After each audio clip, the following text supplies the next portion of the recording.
Wassalamu alaikum warahmatullahi wabarakatuh. My name is Omar al-Butma. Welcome to another video.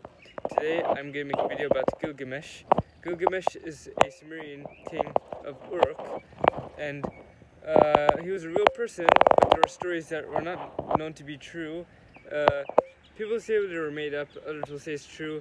So those stories are very interesting, so let me tell you about them one by one. And his most famous story is his battle with Enkidu, partly a monster. So first, let me give you a brief description of Gilgamesh. He is a Sumerian king of Uruk, like I said earlier. Uh, his physical appearance, he was very tall. He was very muscular, and he was also considered very attractive.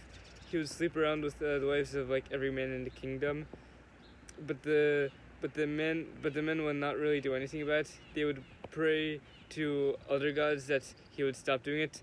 Normally, if someone in that civilization were to have their wife slept around with, they would want to attack the person who did it. And that's not what they did.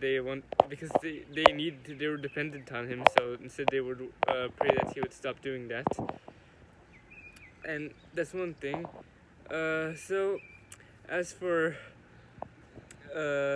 what's another belief about him, he was considered to be half human, half god, which would mainly explain, which was what they would use to explain his appearance, about being extremely muscular and extremely tall and extremely attractive. That's what people believe about him. They believe he was part god. That's another thing. Even though in Sumer they would believe in many gods, he's considered to be one of them, like a demigod. That's what they believe about him. So his most famous story is his battle with Enkidu. Enkidu was someone who was very similar to Gilgamesh. He was part human, part monster, and additionally part god as well, considered to according to the stories. But he was considered an enemy to the tribe. He looked very similar to Gilgamesh as well. He looked like him. He had similar face, but in a monstrous kind of way. That's another thing. And he would come to challenge Gilgamesh in a fight. In their fight, he was not really in a disrespectful manner. He asked to fight Gilgamesh in a respectful manner. Not that asking to fight is respectful, though, if you think about it.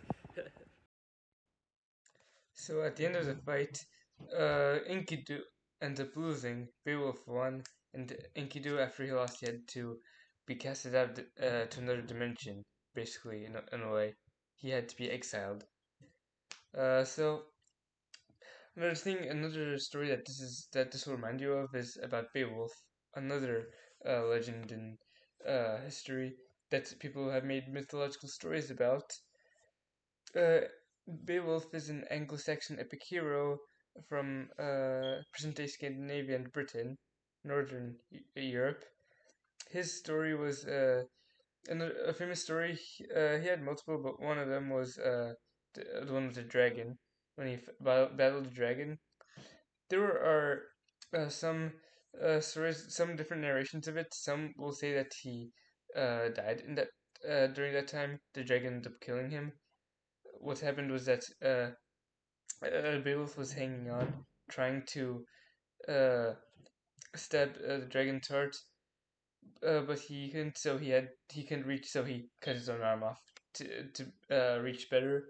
And then when he lost his sword, he was in a bad place. So then the dragon had the complete advantage, and then he took hold of Beowulf, and then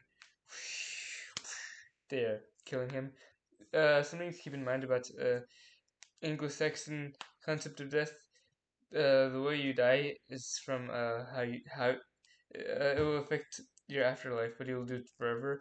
And the ideal way to die is to die a very painful death, die in a battle. Like imagine having your arm burned off or your chest full of blood. So something like whatever you just wouldn't want to happen to you, because given that it might be disgusting. So that's considered ideal. You're not supposed to have a slow death because you don't want a boring afterlife. according to them. But in another video, I'll talk about the afterlives of pagan beliefs, certain ones in the future. But that is it for today's video. Assalamu alaikum, everyone. Video I'll do. I hope you guys are doing well. Stay close to your creator. Stay close to one who created you. Smile all the time. Put a comment down, and I will walk away, never to be seen again.